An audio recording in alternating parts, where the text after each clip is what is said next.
Wesh le poteau, ça va ou quoi? Bonjour.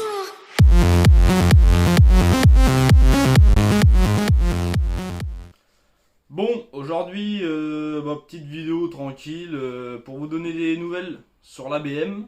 Parce que il y a... Bah en fait, je pense que t'as dû le voir dans le titre. Il y a déjà des problèmes. On n'a rien fait dessus, il y en a déjà. C'est super.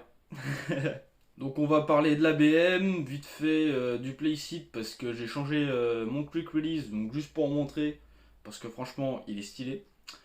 Et ça va être tout, des petites nouvelles sur les vidéos aussi qui vont arriver prochainement. Donc, au niveau de l'ABM, qu'est-ce qu'il y a? Le moteur est mort pour le drift. Pour le drift, hein, parce que après en daily tranquille, ça passe. Juste, mais ça passe. Donc pourquoi il est mort? Parce qu'il y a du jeu un peu partout, il y a du jeu il y a du jeu sur la chaîne de direction. Oh là là, quel con. Il y a du jeu sur la chaîne de distri. Déjà c'est pas terrible. Et mon garagiste il m'a dit si tu la mets en drift, oh, tu fais 3-4 tours et puis le moteur il explose quoi. Donc faut changer le moteur, donc ça rajoute 1005 à peu près à la prépa. Même si le moteur de l'ABM il est à changer, pour le drift, je le changerai à la toute fin, donc ça change rien du tout à ce que j'avais prévu, sauf que on ira sûrement peut-être un petit peu plus tard sur piste. Mais on aura un moteur qui sera déjà beaucoup plus fiable, qui aura beaucoup moins de kilomètres, parce que j'ai regardé des moteurs qui ont entre 120 et 150 000 et qui sont en garantie. Sinon, tu risques de tomber sur des moteurs à la con.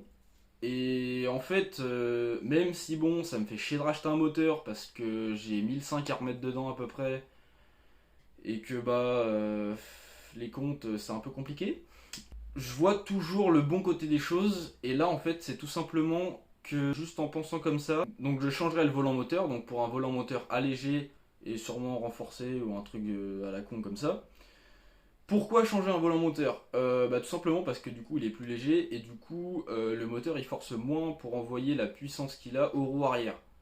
Parce qu'en fait entre les chevaux du moteur et les chevaux que tu as aux roues arrière, il y a beaucoup d'organes internes. En gros volant moteur, embrayage boîte, arbre de transmission pont et toute la merde qu'il y a dedans. En fait, du coup, ça te fait perdre des chevaux parce que il y a une force quand même si c'est assez réduit, il y a quand même de la force à faire tourner. Donc, en fait, tu perds des chevaux. C'est pour ça que quand on dit t'as tant de chevaux à ton moteur, au final, le roue arrière, t'en as un peu moins. Donc là, ça va me faire gagner peut-être quelques chevaux, mais ce sera vraiment rien du tout. Mais c'est plus pour la fiabilisation et pour se dire que voilà, le volant moteur il est tout neuf, j'aurai pas de problème avec ça. Donc en plus de ça, on aura aussi, je vais changer l'embrayage, donc pour un embrayage renforcé. Pourquoi un embrayage renforcé? Parce que il me semble que ça doit être plus léger. Et puis en fait, vous le verrez dans la prochaine vidéo, les clutch kicks. Donc en fait, les clutch kicks c'est tout con, hein. Principalement, c'est quand t'es en bas régime et que tu sens que ta voiture va regripper, tu fais un gros coup d'embrayage, ta voiture elle monte dans les tours et tu lâches d'un coup. Que ta voiture elle repart beaucoup mieux en glisse et que t'évites de regripper du coup. Et en fait ça nique clairement ton embrayage et puis rien que déjà l'érupteur tout le temps, l'embrayage il aime pas trop la blague tu vois.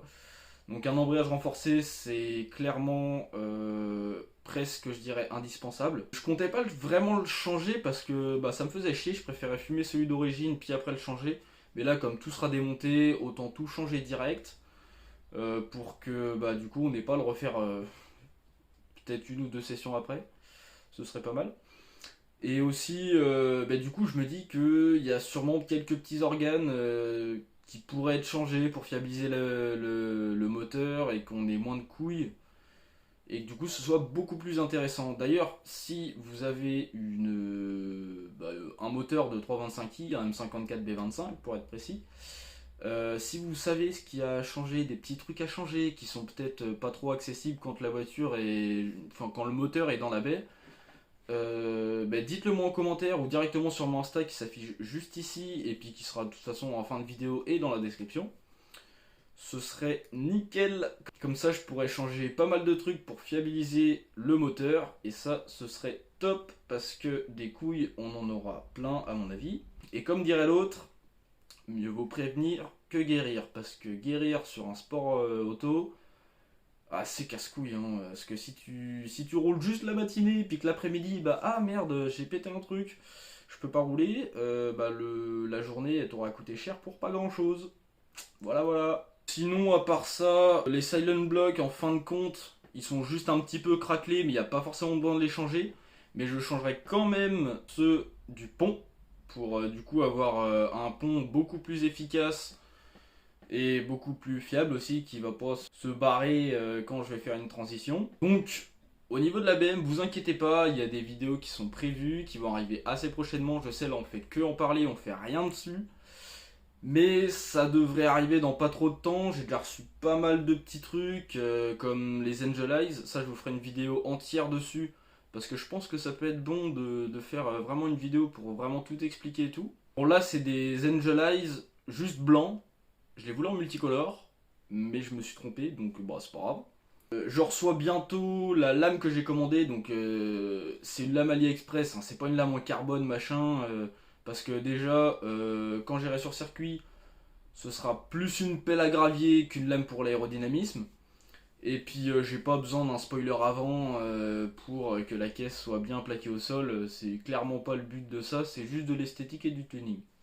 Donc voilà. Du coup, au niveau du playseat, bah, nouveau quick release. Donc c'est un Momo Italy made in China. Donc ouais, c'est de l'AliExpress. Hein. Bah, si vous le saviez pas, AliExpress c'est mon site préféré. Hein.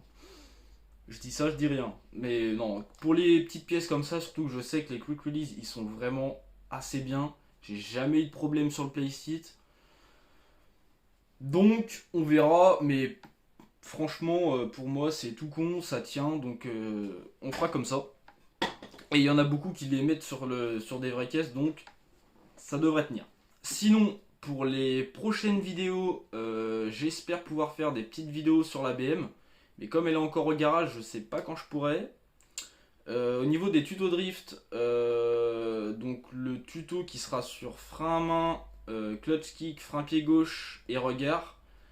Je le sortirai sûrement cet été, parce que là, avec le bac et puis le taf, c'est un petit peu compliqué. Et il y a peut-être des semaines où je sortirai pas de vidéo, ou des vidéos le jeudi, comme peut-être là, je sais pas encore quand j'aurai le temps de la monter.